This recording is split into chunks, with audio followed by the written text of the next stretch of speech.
7th class. आज हम अपने 7th चैप्टर का वीडियो 8 पार्ट 8 पढ़ेंगे, ठीक है, जिसका नाम है मिनरल सॉल्ट इन सॉइल।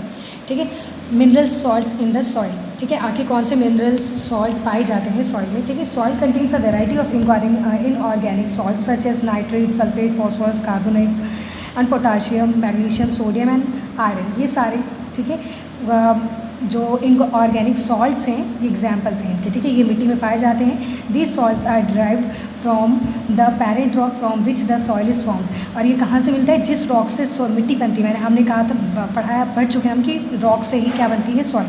तो उसी से ही उस रॉक में ही ये सारे पहले से प्रेजेंट होते हैं और इसलिए वो चीज़ मिट्टी में भी आ जाती है। ओके, इसके बाद some of these give the soil of character colour. For example iron salt give a red colour of the soil. ये हमने पहले ही पढ़ा है कि कुछ चीज़ें जो सॉल्ट्स हैं ये इसको कुछ को करेक्टर्स भी प्रेजेंट करते हैं। जैसे आयरन सॉल्ट की वजह से जो मिट्टी का कलर कैसा हो जाता है? रेड कलर का हो जाता है। ठीक है, sometimes soil contains lime which comes from the limestone. Such soil is alkaline.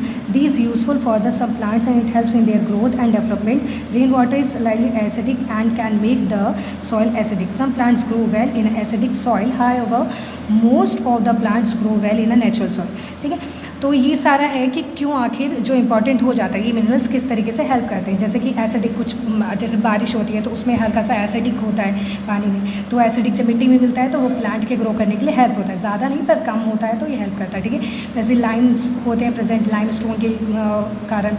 तो ये चीज़ें हैं हमारी कि आखिर मिनरल्स किस तरीके से मिट्टी में है और वो क्यों हेल्पफुल होती है। एक ही रीज़न है, उसका प्लांट अच्छी तरह ग्रो कर पाएगी। Soil is a natural resource material. ठीक है, soil is a natural resource material. अब आगे बढ़ते हैं। Soil is a most important natural resources available to man. ठीक है, सॉइल क्या है? सबसे इंपॉर्टेंट नेचुरल रिसोर्स है हमारे अर्थ पे। Many of our requirements are fulfilled directly और indirectly through it. It is rightly said that the whole living world depend on the soil for its survival because अच्छा, ये कुछ reasons हैं कि आखिर जो सॉइल है वो क्यों सर्वाइव के लिए अर्थ पे किसी के भी सर्वाइव, चाहे वो एनिमल्स हो, चाहे प्लांट्स हो, चाहे वो ह्यूमन्स हो, सबके लिए क्यों इंपॉर्टेंट होते हैं। ठीक है, कुछ पॉइंट्स देखते हैं, बाकी आप लोग खुद पढ़ेंगे तो आपको समझ में आ जाएगा। वैसे भी हम पहले ये डिस्कस कर चुके हैं। It is the base on which the all plant grow, all the plants get in चॉर्ज।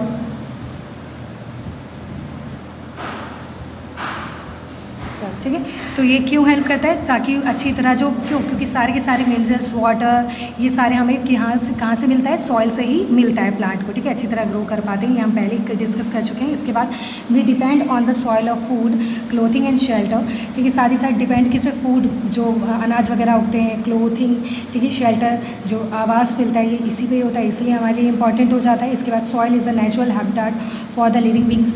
ठीक है, सॉइल में कई सारे लिविंग बींग्स रहते हैं, जैसे अर्थवॉर्म, बैक्टीरिया, इंसेक्ट, रैट्स, ये सारे रहते हैं, तो उनको शेल्टर प्रोवाइड करते हैं, हैबिटेट है इनका। ठीक है, soil is used as a raw material to making bricks. Soil से कुछ ऐसे रॉ मटेरियल जैसे पोट्री वगैरह बनता है। ठीक है, बर्तन वगैरह बनाए जाते हैं, ब्रिक्स वगैरह, पत्थर वगैरह बनाए जाते हैं, वो किससे? सॉइल से ही बनते हैं। ठीक है, तो ये भी एक हेल्पफुल हो गया इसीलिए। It preserve water in a form of ground water. ठीक है, साथ ही साथ मिट्टी ही है, इसलिए ग्राउंड वाटर में पानी भी कलेक्ट हो पाता है। ठीक है, this is pumped out by means of the hand pump, जो कि फिर हैंड पम्प के थ्रू हम उसको बाहर निकाल पाते हैं। ठीक है, soil is a home of our minerals wealth, minerals like copper. साथ ही साथ सॉइल में, मिट्टी में ही कई सारे ऐसे वेल्थ पाए जाते हैं जैसे कॉपर, सिल्वर, आयरन, गोल्ड। ठीक है, तो कई सारे मिनरल्स जो कि हमारे लिए खजाने हैं, ठीक है, जो कि मिट्टी में ही के थ्रू ही निकाला जाता है। अब ये देखो, हमने पढ़ लिया कि सॉइल बनते कैसे हैं, सॉइल इंपॉर्टेंट क्यों होता है। ठीक है, पर अब पढ़ेंगे कि सॉइल पॉल्यूशन, जैसे पॉल्यूशन बढ़ता जा रहा है वैसे सॉइल भी पॉल्यूट होता जा रहा है। इसका रीज़न क्या है और क्यों होता जा रहा है ये देखेंगे। Soil is one of the most valuable natural resources. It can get polluted by various means including careless human activities. ठीक है, बहुत इंपॉर्टेंट नेचुरल रिसोर्स है, हमें मालूम है, पर क्या होता है कि पॉल्यूटेड होता जा रहा है। क्यों? क्योंकि हम केयरलेस यूज़ कर रहे हैं, मतलब कि any substance that adversely affect the productivity of soil is called soil pollutant। कोई सा भी ऐसा सब्सटेंस जो सॉइल को इफेक्ट करे, ठीक है, उसके प्रोडक्टिविटी को, उसकी उत्पादन क्षमता को हानि पहुंचाए, उसको क्या कहते हैं? सॉइल पॉल्यूटेंट कहलाते हैं, चाहे हम उसमें कुछ भी डालें। ठीक है, अब a contamination of soil with the pollutants like insecticides, artificial fertilisers, industrial waste is called soil pollution. साथ ही साथ कुछ ऐसे जैसे कि हम कई सारे पेस्टिसाइड्स वगैरह डाल देते हैं, ठीक है, आर्टिफिशियल फर्टिलाइज़र्स डाल देते हैं, ठीक है। इंडस्ट्रियल वेस्ट होता है जो कंपनियों से, फैक्ट्रियों से जो वेस्ट निकलता है वो भी एक तरीके से मिट्टी में जब पहुंचती है तो वो सॉइल पोल्यूशन को करता है, ठीक है, सॉइल को पॉल्यूट करता है। द सब्सटेंस दैट कॉज,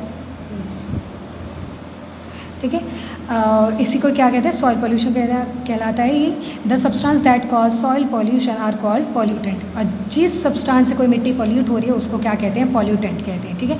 हमने ये पढ़ लिया कि पॉल्यूशन क्या है, आप ये फैक्टर क्या क्या रिस्पॉन्सिबल है, कुछ हमने ऊपर भी डिस्कस किए किस फैक्टर से, आप ये फैक्टर्स खुद पढ़ेंगे, ठीक है, ध्यान से। इसको मैं अपने नेक्स्ट क्लास में आपको थोड़ा सा समझा दूँगी इसके बारे में, उसके बाद हम आगे नेक्स्ट क्लास में